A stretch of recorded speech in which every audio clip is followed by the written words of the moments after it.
Hello, viewer, and welcome to Spotlight here on Hope TV, where you look and live. And on Spotlight, we are always doing our very best to bring to you persons who are investing to transform our communities in the direction of light. Now, we know that our population in Kenya right now has a lot of young people, and young people, of course, we there's a lot that is told about them, but there are some young people who are really standing out, doing amazing things that are even grabbing international attention and having very unique approaches to say business. And that's why we have with us today Ambassador Maryben Omollo, who is an entrepreneur, a director at Green Seal Limited.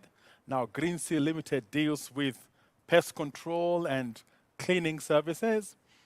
She is also a keynote speaker, a global vice president of Africa Young Entrepreneurs Foundation, also a mental health consultant.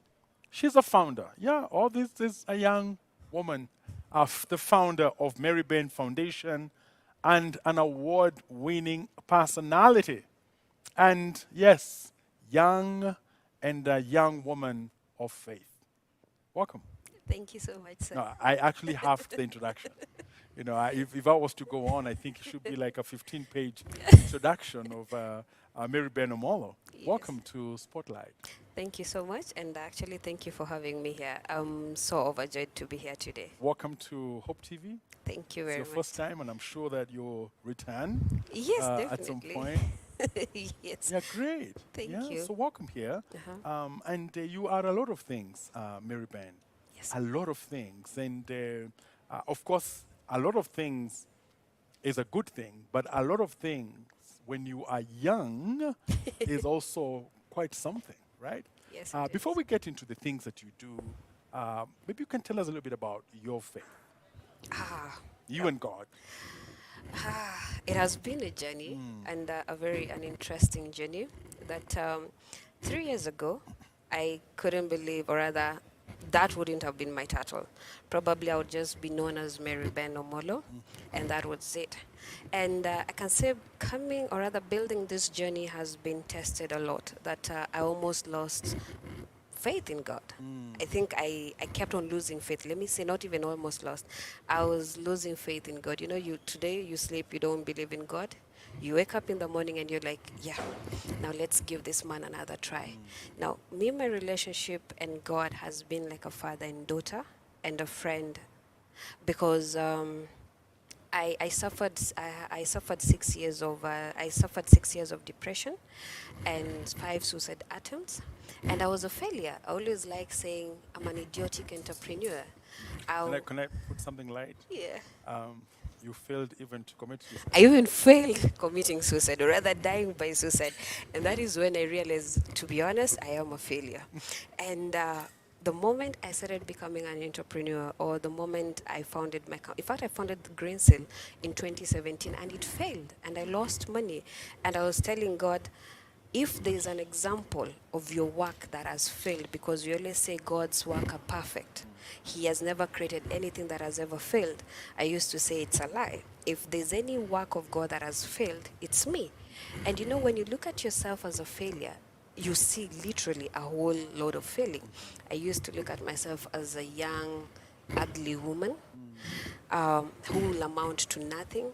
And you see that verse in the Bible that says, is there anything good that can come out of Jerusalem? Now that is what I used to refresh myself with. Is there anything good that can come out of Maryben? And I would feel so bad.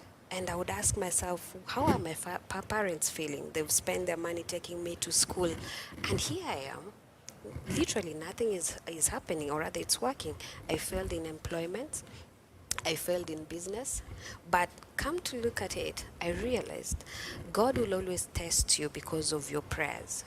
I always say our prayers put us in problem, or rather puts us in trouble, because when we pray, probably you're praying out of excitement, out of abundance. You're like, God, I want to be this great woman or this great man. But what does it take to carry that greatness? What does it take to transform a community? Because you cannot stand up and speak about trial and tribulations when you've not gone through it. We always say before a testimony, there is a test. And trust you me, I went through that trial. You know, what I'm hearing, Maryben, is it's a whole journey, Yes. a whole wilderness experience. Yes. And I'll tell you that the world is glad that you are alive, Yes. because the kind of things that you are now doing and the kind of accomplishments that you are making, the strides you're making, the world really needed them. True. And God really wanted you to live. So Yes. this is a place where we can say, praise the Lord, that Maryben is alive today. Amen. And to that. that said, we want also to draw a lot from your experience in terms of being an entrepreneur, being a business person. And you talked about having failed a number of times. What kept you trying? What kept you not giving up? Because you can say easily, "Oh, I failed in business," but right now you are quite a progressive business person. You are running quite a good business, but you didn't give up on this. Why? What really made me not to give up? Two things. Number one was the vision I had. I was looking at myself like coming up from a humble background. I was looking at transforming other people's lives because I believe I had this vision when I was young that I'm gonna change people's lives. You know, just before, I think it would be good for us to know what a humble background is.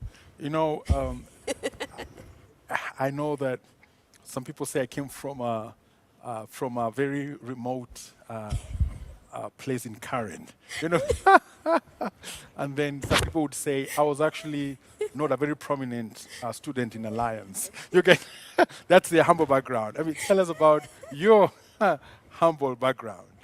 So, my humble background, there's one thing I normally say, or I normally tell people, not to embarrass their parents. Because at times you'll get someone would say, my parents could never afford this, could not afford that, but they tried their best. So for me, I would say it was a humble background of middle class, where at least we used to have our meals, a very good home. And my parents, in fact, I tell the Lord bless them because they saw us through school. In as much as it was dad going out every day working, he moved from one town to the next, and then mom was there serving in church. It was not easy for them, but they had to put up. And actually, I was not an easy child, actually. We always say people who are a bit short or rather brief, they always have attitude and anger issues. So with my briefness, I was there. Your humble background is Yes. well taken. Well taken. Yes, go ahead. So my vision was to transform other people's lives. But when you're young, you don't understand what kind of vision is that. At this age is when I realized I want to be a humanitarian. I want to serve the humanity. I want to transform lives. Now, that was the vision that I kept on looking up to. And being that when I lost my job in 2015, I was really struggling to feed myself. I was struggling to pay my rent. And I look at myself and I'm like, do I want to live this life for the rest of my life? Calling someone just asking for rent or calling someone to send me money for food. And the second person was my mentor. When I met this guy or this man, I was broken completely. And I think to be your mentor would feel good if you mentioned their name. Yeah. he's called Mr. Eric Sereti. And I know he's always proud. Okay. And I know he's watching even today. When I met him, I had given up. And in fact, I always laugh how I met him. It was this season that I've gone through the depression cycle, and then I had a miscarriage. It was actually in 2019, and then I was in the house. I wasn't leaving the house, literally. And at one point, I made a prayer.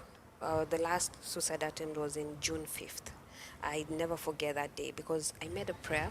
I took the pills. I had 9 pills, which antidepressants, and I knew they were going to turn me into vegetables. So I remembered I prayed and I told God, listen, you lied to me that I'm strong. You lied to me that I'm gonna be great. You lied to me that I'm going to turn the other people's lives around.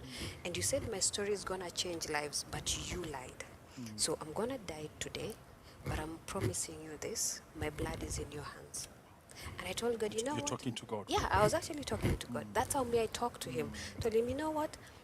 I know very well I'm going to go to hell, but I don't understand why am I going to hell, because you lied to me. You said you will never test me beyond my strength, but here I am. I'm a failure. I'm an embarrassment. And I'm not even confident of the woman I am. And I remembered my friend came in and we were having a conversation with her, and I was laughing, and little did she know about I'm about to go. Then she went and spoke to the sister. Then the sister came to my house and she prayed for me, and she started casting out the spirit of suicide, the spirit of depression. Actually, she didn't know I was depressed. She didn't know I wanted to die by suicide. And then later, this man of God, a friend of mine, started sending me a message, and that is when I believed in miracles. Actually, he sends me a message and he asks me, "Where are you, princess?" And I'm like, "I'm in the house." "What are you doing in the house?" Telling him nothing. And he says, "I'm on my way home, and the Spirit of God has arrested me, and he has told me to send you a message and tell you don't do what you're about to do." All right, let's stay with that. It's a miracle that you are here.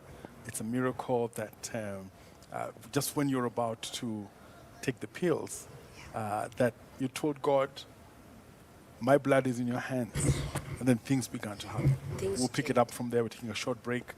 Viewer, this is Spotlight. We are talking to Ambassador Maryben Omollo, who is an entrepreneur and also a director, Green Seal Limited, a global award winner on many fronts, and she's telling us about her story, but also we'll be talking about a toxic work environment and how to manage that. She's a business person, and she owns a business, very well versed with creating job environments. Stay with us. This is Spotlight.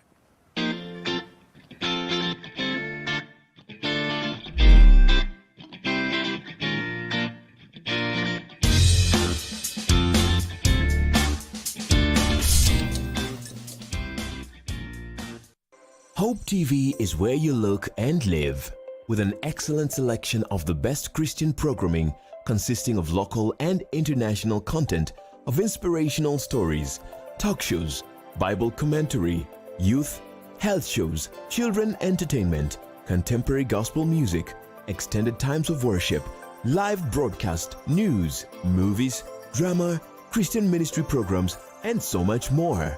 Hope TV is another quality service from Christ is the Answer Ministries, with over 45% of authentic and credible local content every week. Hope TV is a sister station to Hope FM, Kenya's leading Christian radio station, with footprints across the country. Tune in to Hope TV, where you look and live. Kama vile mashua baharini, mizani imekwisha wasili. Mara hii kila Alhamisi. Msoleta kabisa, mpenzi mtazamaji, mpenzi msikilizaji wa Mizani. Tungependa Wakenya waende kwenye nchi ambazo tuko na mikataba nao. Kulikuwa na Raila Odinga, kukawa na Wajakoya pia. Mbona hongeunga mkono? Tupe mauzani wa masuala ibuka na chupukayo toka kila pembe ya Kenya na ukanda huu wa Afrika.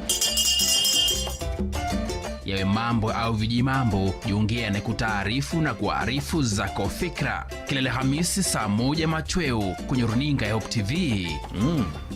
Ni tamu. Tukutane Mizani.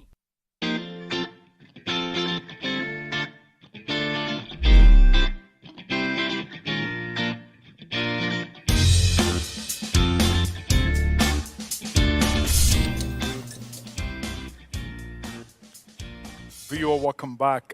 This is Spotlight, and we are talking to Ambassador Maryben Omollo, an entrepreneur and also a winner of many global awards, great award recognitions around the world. And she is bringing high experience to us here, bringing lessons about how to manage, actually dispel a toxic work environment. But before we get to that, we're talking about why it is that you stayed on even when you had gone through so much. Yeah. So now after that night, after he prayed for me, and then Another pastor from Mombasa called and prayed for me, and I realized, yeah, there's something here. So again, I made a covenant with God. Told him, listen, I'm broken. I can't afford counseling. I can't afford anything, but if you heal me, we're going to go this journey together. And I told him, listen, you're healing me and making me great, not healing me and leaving me here. And he said, yes. He said, okay. Now, I started moving out, as in just going for social events, like networking events in business. And the reason as to why I used to go for it, to be very honest, was not because I wanted to network, no, because of the food. You know, you can imagine I couldn't even afford meals. So I would go there. I had very good networking with the stewards, because now if there's any leftovers, they knew very well I'll have to carry it. So I used to carry it. And then now I went for this event in September. And when I got there, there's no food. There's no water. And I had only 100 shillings, which I used for my transport to go and come back. So I've spent my entire coin. But what I got on that day was life transforming, more than the food itself. That is when I met my mentor. And I approached him because now I wanted to sell the company itself, because I had lost money in 2018. The business is not working. Nothing seems to work, but I just wanted to start afresh. And he said that all this in your profile are giants, but now we have to build one thing. And I went back home and I just sat down and asked myself, I've told this man my story. He didn't look away. He didn't despise me, but he's willing to walk this journey with me. And I told God, you know what? We're going to start it. And he kept on speaking life to me. He kept on speaking greatness to me. And that's why I tell people, when you're picking a mentor, don't just walk up to someone and tell him, can you mentor me? No. Pray. Pray and ask God to send the right men your way. Because I've gotten a mentor who prays for me. He prays and fasts for me. He shows me the direction. And that is one of the things that young people lack. They lack discipleship. They feel like now, because I'm traveling more than my mentor, or because I'm seen in TVs more than my mentor, this man cannot tell me something, or this woman cannot tell me something. They lack that vision. So I told him, if you can walk with me this journey, fine. And he said, you know what? When I tell you to do this, do it. If you become defensive, you can't do it, then I can't walk with you this journey. And I went back and I realized, you know what, Maryben, you're always a bit shaky. So I went and prayed and told God, you know what, you've sent a man, so fix me. And that is the problem. A lot of people want them to fix themselves. They don't give God a chance to fix them. So I told God, you fix me. Where you see I have a problem, you align me. And because of all the things I went through, I used to be so defensive. When you just ask me a question, I would not think about it before I answer. I would just jump into it and become very defensive. And he picked it up. And the way he would correct me, he would not start attacking me. You know what? This is your problem. This is how you answer this. No. He would tell me, you know what, Maryben, if it were me, this is how I would handle it. And each time I would sit down and I would get into such a situation, I'd ask myself, what would Sir Eric do? And I would be like, he would be very polite. And I would just refrain myself and start answering things slowly by slowly. So there was the mentorship really supported your staying power. Yes. Your staying power. Yeah. And I'm sure it's a long story with a lot of events that leads up to Green Seal. Yeah. Now, at the point when you began Green Seal, you have a very interesting concept whereby you now engage single parents, single mothers, single fathers. I mean, and it actually gels with the you being broken and now bringing the people who are broken on board. True. And you begin to transform lives, actually. Yeah. Tell us about that. I always say, when someone asks me to introduce myself, I always say I kill for a living and mend hearts for a living. Meaning I kill pests and I work with young single mothers. In fact, I work with the broken. Mostly I engage with the young single mothers because I would have been a single mother by now. Now, I look at my story, I look at myself, and question myself, if I am this educated, but I went through all this, what about this woman who is not educated? What about this man who is not educated? And then we are living in a society whereby we judge all the single mothers.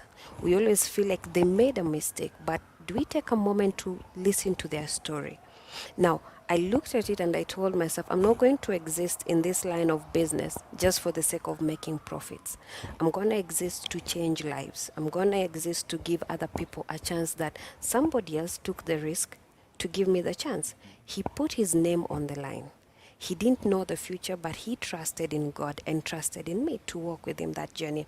And then I just said, I'm going to exist for them. And the moment we began existing together, things began transforming.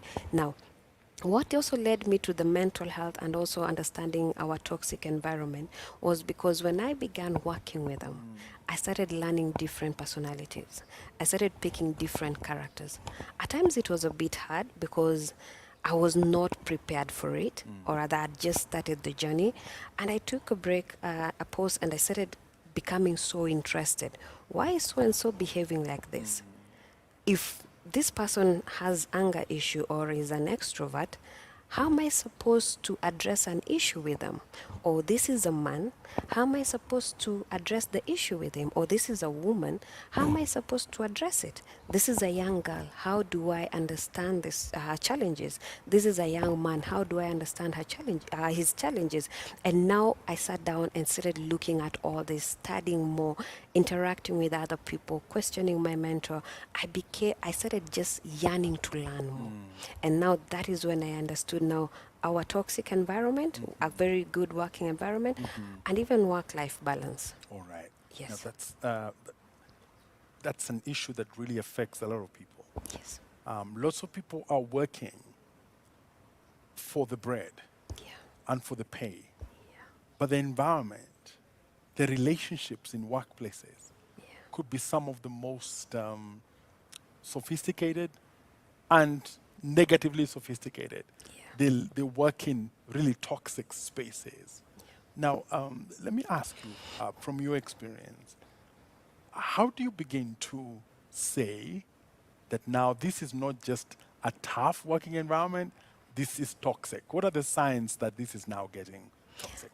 Now, actually, I usually say a toxic environment is an environment where there's negative behavior, lack of support, and also harmful occurrences, which literally affects our employees' emotions, moral, and even productivity. Now, I'll tell you the signs in an example. Like, for instance, right now in Kenya, a majority of our work environment, or rather our organizations, are toxic in terms of it's being ruled by the political atmosphere. This makes it a bit, or rather it makes it more toxic. Now, we are living in a situation whereby you will hear someone say, this organization is full of Luos, or this organization is full of Kikuyus, or this organization is full of Kalenjins, or this organization is full of Taitas, or full of Luos. Luyas, and you wonder why. And one of the things I came to learn, we are human beings, we have diverse character and strengths. I can tell you, an organization that is full of one tribe, it becomes a problem, because we always know Kikuyus are good at making money. Now, we need Kikuyus in this organization because they need to bring in money. We know Luos are intellects. We need them in this environment to give us the new strategies that we need. We know Kalenjins are very fast. We need them to move things fast. And we know guys from the coastal region, we always say, hatuna haraka.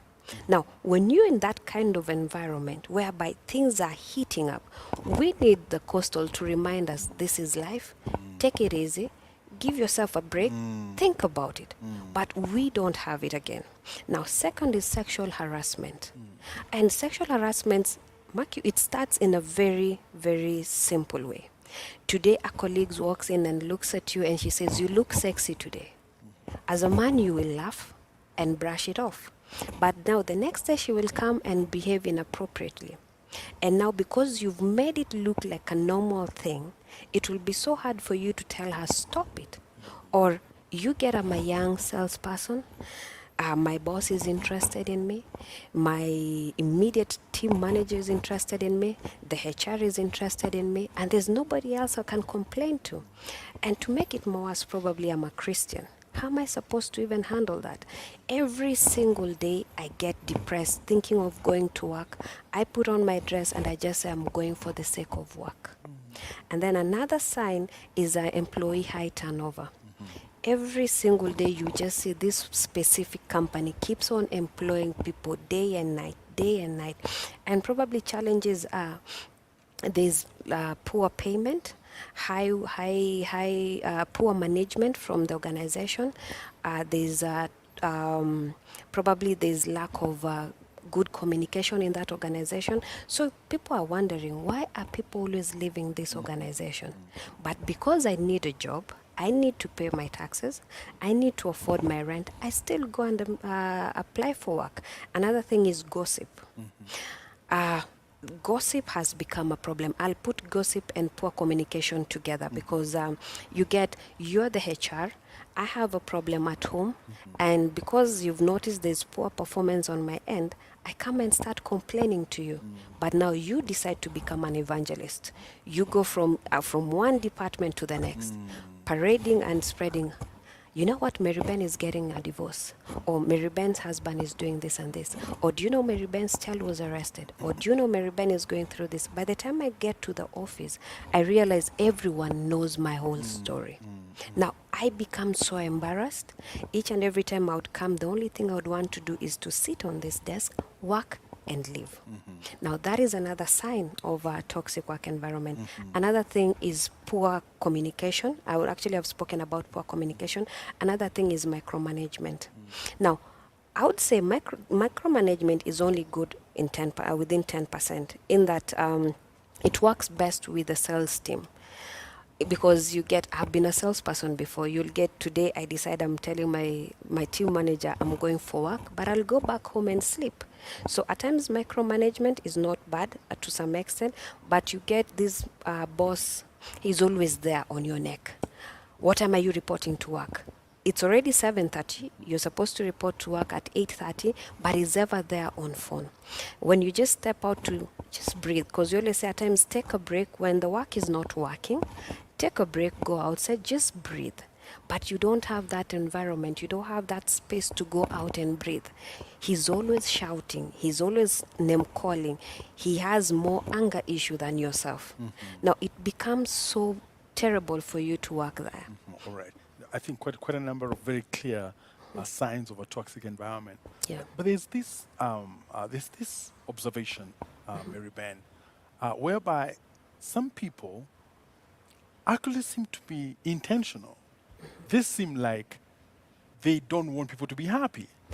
I mean, it seems like when they are offended, when people are at ease, they are offended when the environment looks good. And so they intentionally make it difficult for people to be in that area. Yes.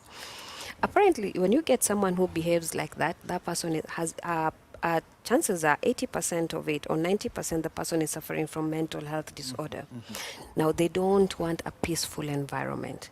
Now, once you understand, we always say that we have over 300 mental health disorders, but we always talk about the first 10, but we have over 300. Now, you get this person, probably most people who behave like that or act like that are narcissists. Narcissists don't want to see you happy. Narcissists don't want to see you peaceful. They want what they hear, what they say, how they feel is in control. But now when they start seeing you laughing, they are wondering, why are you laughing? Have you finished the assignment they had given you? Or have you done this? Have you done that? They will even look for a mistake you did 2 years ago to bring it on board. That is actually a narcissist. And it's so easy to deal with them when you understand what is their main issue. At times, you keep quiet and just overlook it. That is what I always tell people. Keep quiet and overlook, because now this is your workplace. And one of the saddest thing I feel about, initially statistics shows that 43% of people, or rather 43% of stress, of adulthood stress, is related to work. So majorly 43% of people are stressed because of their work. And one of the things I normally say is, we love saying that your colleagues are not your friends, that go to the office, do your work, and go back home. But that is a wrong analogy, because you can imagine 80% of your time you spend it at work and not with your family. You wake up in the morning, you report to work by 6:30 or 7:30 or 8:30. You leave work at 5:30 and you get home by 8 p.m. You only have an hour to spend it with your family, that is having dinner, asking your kids about their homework, or asking your spouse how your day was, then retire to bed. And this become our cycle day in, day out. So I usually tell people, work is part of your home. And how we create it for our employees and even our colleagues matters the most. You know, I think quite a number of bosses should hear what you're saying, that they should create, you know, just peaceful environments Yes. For their employees. Yes, they should. They need to, I'm not saying that they be, you know, mommies and daddies, but it means even as they are productive, then there should be a level to which there's an intentionality in creating a peaceful working environment. Now, let me ask you, like maybe a personal question. Yeah. Have you yourself experienced a toxic work environment? Yes, I have. Actually, in 2015, I got fired because I'm a Luo. Yes, I got fired because I'm a Luo. And before that, back then, before I moved to Nairobi, I was working in Kisumu. And I remembered I went through sexual harassment. My immediate team manager, because now this is a new work environment, I didn't even understand it very well. And it was a bit of racism.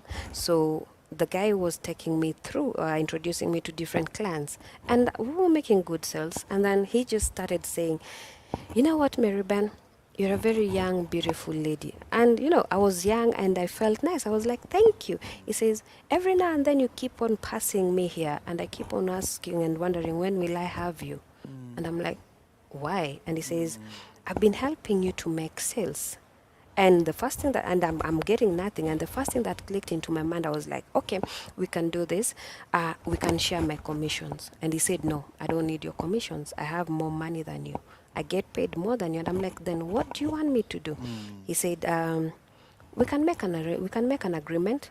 It should just be between me and you. You know, scratch my back, I scratch your back. And I'm like, I can't do that. Said, if you can't do that, then you have to leave, because if I don't help you, you'll not make sales. And true to his word, he stopped helping me. My sales went down, and he was asked, what can we do with Maryben? And before we even got an answer, because I told the operations manager to give me a chance to just learn the market, which he agreed, the guy forced me to resign. And I was actually forced to resign, and I resigned. But the good thing is, I went to the operations manager and told him the truth. I told him, this is what the guy did to me. This is how he behaved. And he said, you know what? You're not the first lady. Because every lady who resigns, when we find out why, they tell us the same thing. Now, this was his final warning, but unfortunately, he has to go. And even besides that, in that space when I was jobless, I remembered I kept on applying for jobs. And someone tells you, you know what? I'll get you this job.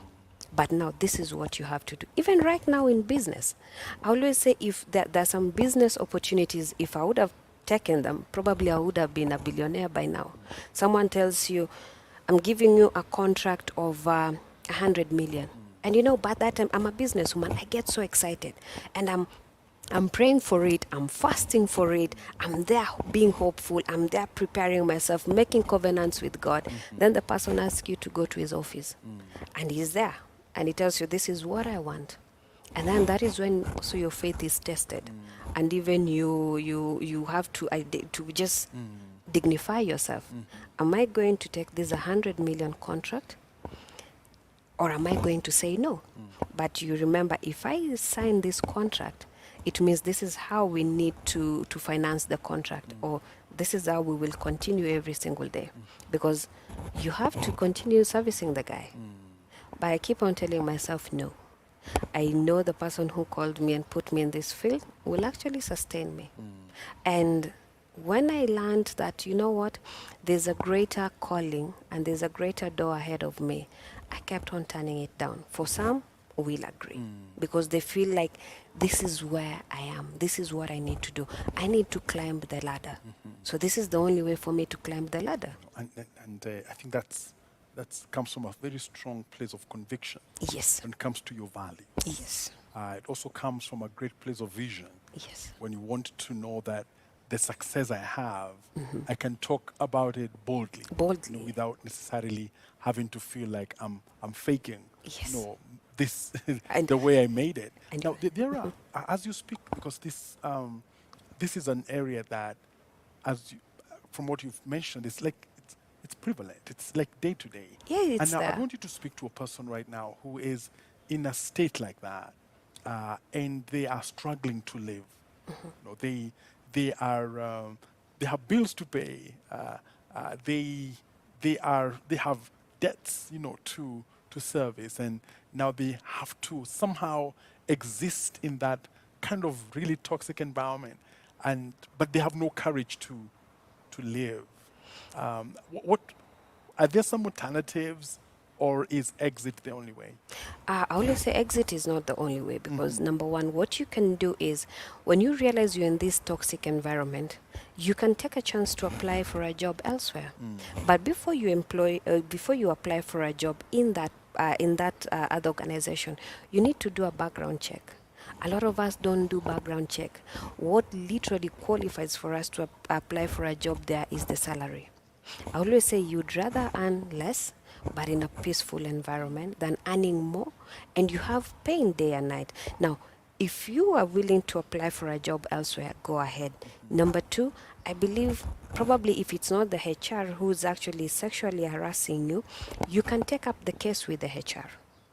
Number three, you can even just decide to be boldly and confront the person, have a sit down with that person and tell them, you know what, I don't appreciate what you're doing. This and this is not good for my mental health. Or rather, you can identify what skill sets do you have. We have a lot of we have a lot of skills within ourselves that can earn us money. You can decide to take a break 1 year, 6 months, just move from that toxic environment, sit down, understand this is what I have. We always tell people, even when you're in employment, you need to have a side hustle, something that can sustain you when this other job is going. One thing I tell people, not everyone is called to be an entrepreneur. It's even in the Bible. Not everyone is called to be an entrepreneur. Some are good employees, some are worse employees, some are good employers, some are the worst employers. So you need to understand where is your area of calling, where is your area of specialization. Now, if you realize that I have these skills that I can do, put your skills into test as you look for other jobs, because toxic work environment, if the change doesn't come from within the organization itself, you as an individual, you cannot change it. You'll get yourself swallowed into that culture. And Maryben, because you have your colleagues who are in influential positions. Yeah. They are bosses. They are superiors. Yeah. They are owners of companies. And they, because of their power, they now invoke it to intimidate and abuse, let me say, and threaten their employees and their juniors. Yeah. Just speak to your fellow CEOs, your fellow bosses, your fellow big people. And I mean, tell them that, what's in your heart, right? This is what I can tell them. Your corporation, your business is like your own life. It's like your family. And treat your employees the way you'd want to treat your own family members. When you build an organization with the right culture, these people will never leave. They will want to make it grow. They would want to make this a home. But when you want to intimidate them, look within yourself. There's something you're missing. This is someone who doesn't understand emotional intelligence or doesn't have emotional intelligence. So they feel like, or rather you feel like being in this position, you can take advantage of others. But no. When you build a good and a safe home, I call my business home because it feeds us. It gives us the lifestyle that we need. It puts us in places that nothing else can put us there besides God. Now, when you want to build it as a baby. Take care of it. And your employees are your family. And when you build this kind of family, trust you me, when you go down, you'll always have a mattress and beneath you. And that's why you see there are some people who move from organization, they still become friends with their bosses. And they will always say, you know what, this man took care of me, or this woman took care of me. I can never allow him to go down. There's always that mattress to lift you up. But when you want to become so full of pride and you want to be controlling, by the time you go down, you will never have a mattress. People will be celebrating you. People will be celebrating your downfall. Okay. Yes. You know, you almost feel like there needs to be a movement called Managers Against Oppression. Yes. Yeah, and I'm just remembering a friend of ours who had a wedding. Was having a wedding, and a wedding takes, of course, long to prepare. Yeah. And when he went to the boss to ask for some time off, the wedding was on a Saturday, and he was shocked when the boss told him, "You can take that Saturday off." Wow. Now, work-life balance. Now, how does the understanding or the appreciation that there's work, there is life, how does that play out in terms of an environment being toxic or not? Now, work-life balance. A lot of people don't know how to balance their life. One of the things I always ask people, or I'll ask even the audience, how many people have their work email on their phones? A lot. How many people only have one phone, or rather one line, that is used for both home and work? Very few of them. Very few of them. Majority of them majority of them have one phone that they will use it for both home and work. And very few of them have two lines or two phones that they are able to balance their own work and their own life back at home and even at work. One of the techniques I'll tell people to do is this. You need to understand that your personal life matters. This is who you are. When you don't take care of yourself, you will lose it. And I want to even tell employers, if you know very well you work from Monday to Friday, unless it's an emergency, which is life and death, call your employees on Saturday. But if it is not life and death, let it be. Give these people a break. We also have employees who don't want to take leave days. They are letting it to accumulate and then take it as cash. No. Get your leave days. A lot of people are avoiding homes. Now, that is why I always laugh and I say, you know what? We don't even understand our spouses, the people we get married to. We don't understand our children. Why? The only time we spend with these people is probably Sunday in the afternoon, whereby you come back home, you sit there watching TV and probably waiting for lunch, or rather you'll go out lunch with your family, and then that's it. But that's not how it's supposed to be. You need to understand, even as you're working hard to make money, even as you're working hard to pay bills, you need a time for yourself.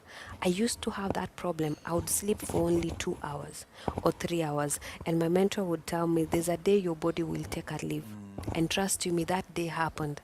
My body just decided to take its own leave, and it just shut down. And I never understood what was happening. And for a moment, I realized you're working hard to feed your family, which is okay. You're working hard to build a name in your corporation. You want to scale up the ladder. But what happens if you die today? All the wealth you've built, somebody else will squander the money. And trust you me, they will not take good care of it like you are taking care of it. You get someone has built millions, or he's there working for his corporation, but he will be sacked. Once you get fired, what will you do? That is the time you hear people shouting that I gave my life to this organization. No, you need to take a break. And one thing that's coming out very strongly is that the workplace can really take a toll on your mental health. Yes. You could go in a working environment when you are sober insane. Yes. But then the toxic environment makes you a toxic person. And you even go back home and act the same. You're yelling at your kids because your bosses was yelling at you. You're yelling at your wife. You're telling her you're good for nothing because that is what your boss was telling you, you're good for nothing. You're not able to balance it. And one of the things I learned is that when you leave work and you get to your doorstep, when you're wiping your legs and removing your shoes, meaning you've removed your work there. Remove it there and get into the house a new person. And of course, that's a very advanced discipline. Yes. Because memories of work Leave it there. carry us. I mean, we carry them everywhere we go. You could even be on a beach in Mombasa and you you're remember. relaxing, but your stomach is just like cutting into small little thin. You feel like there are thin blades cutting through your stomach because of work memories. So how do you master that? How do you master as a person that you can actually leave work? And go home or go to other life? It actually takes time and discipline. We need to understand. You see, like the way we were learning, these are things you learn and unlearn. We have a lot of characters that we get to learn along the way, and then we get to unlearn them. Now, here's one thing you need to discipline yourself. You need to understand that time when you're stepping out of the door, you remind yourself, this is work, I'm leaving this work here. No matter what happens, you can never either talk to a colleague before you leave. Tell them, this is what happened, this is how I feel. Probably you guys will laugh about it, discuss it, and then leave it there. Get home, remove your shoes, dust it there, pick it up. If you have kids, try and laugh with your kids. Kids are very innocent, and there are some of the questions they ask, and you wonder, how did this person think about this? Have time with them, laugh with them, have time with your spouse, and then go to bed, say a prayer, and just ask God to take control. People don't understand the power of prayer. Just ask God to take control and help you to unlearn some of these things. And then now, in the morning, when you're leaving, when you're putting on your shoes at the door, pick up the work again. Go with it to work. Leave the family there. So that when you get to the office, even if you're a boss or a colleague, and your wife pissed you off, and she kept on asking you this or that, or your son did this, when you sit in the office with your colleagues, you don't shout at them. You don't tell them, you don't understand my life. This is who I am. It's either you deal with it or not, because somebody else pissed you off there. No. Leave that stress at Very high discipline. Yes. I know that you talked about prayer and the power of prayer in a workplace, which is not to be in any way underestimated. Yeah. But you hear complaints sometimes that, my boss, he's an elder, but he's the most toxic person I know. My boss, my colleague is a pastor, but he's strange in every way. By the way, I work in a Christian environment, but it's all chaos. Now, should there be a relation between faith and a good working environment? What I can say really works for us is learning emotional intelligence. For us to build a conducive working environment, and this happens, or rather it cuts across everyone. We lack, as leaders or even as colleagues, we lack the emotional intelligence etiquette in us. And people think that emotional intelligence is something that you're born with because we want to relate it with IQ. But it's not something you're born with, it's something that you learn. Now, when you learn, we have 5 components of emotional intelligence. Number 1 is empathy. Now, when you learn empathy, it means you understand another person's pain. I'd ask myself, if I shout at you, how would you feel? Or rather, if you're the one to shout at me, how would I feel? I would realize if I'm the one to be shouted at, I'll pick offense. So I understand I'm not supposed to shout at you. Now, again, you come and complain to me and you tell me, you know what, Mary, I've been working for the past 1 week and I feel like I'm so tired. The work is too much. Instead of me telling you, if you don't want to work, you can leave. There are other people who are looking for work. There are those bosses who respond like that. Many. Yeah. If you don't want to leave, you can leave. If you don't want to work, you can leave. There are a lot of people. In fact, there are over 10 billion Kenyans who are not employed. No. In fact, I have a lot of applications Yes, on my desk. you can look at them. They're here. Instead of me telling you that, it's just for me to say, okay, I understand. How does it make you feel? It makes me feel like this and that. And I'm like, how do you want me to help you? Or how do you want us to go about this? And you're able to understand, we're able to come into an agreement. You know what? I think for the next 2 days, you can take a break. And do you have someone in your department who can handle this job? And I'll be like, yes, so and so can pick it up. And then you see, this person leaves out of the office feeling more energetic, feeling more hopeful, and they will look forward to coming back to work. Another component is self-regulation. Now, this is very important. We need to regulate our own feelings. Do you get mad? And when you get angry or mad or angry, how do you react? How do you act? Do you shout at people? Are you someone who understands your own feeling? Do you understand how you act and react to things? When you start regulating yourself, you become aware of other people's feelings. So when you want to shout, you realize, no, I'll not like being shouted at. When you realize somebody has done a mistake, you will not walk or rather barge into that room and start shouting at them. No, you will just excuse yourself, call Maryben, go with her to your office and talk. You know what's coming out, Maryben, is that the workplace environment is it's a very intentional space. Yes, it is. You don't leave it to autopilot. No. You have to invest in it. You invest and in it. Even for the people of faith, like Christians, faith is not enough. It's not to enough. faith add knowledge, like Yes. emotional intelligence. So we appreciate your wisdom, your perspective on Spotlight here. Thank and I'm you. sure the viewers have gleaned a lot from your story. And I would hope that you could come back and tell us more about, especially just how your story has brought you to where you are now. And for your insights on a work environment, very clear, and we appreciate. So Thank you very much. keep growing big, because you're doing a lot of global things now. Good Thank you success very to much. you. Thank Keep you. shining and keep transforming the world to the glory of God. Thank you very much. Viewer, this has been Spotlight, and talking about work environments. I mean, it's just one call that wherever you're working, do not be the toxins sponsor. This has been Spotlight. Thank you for watching.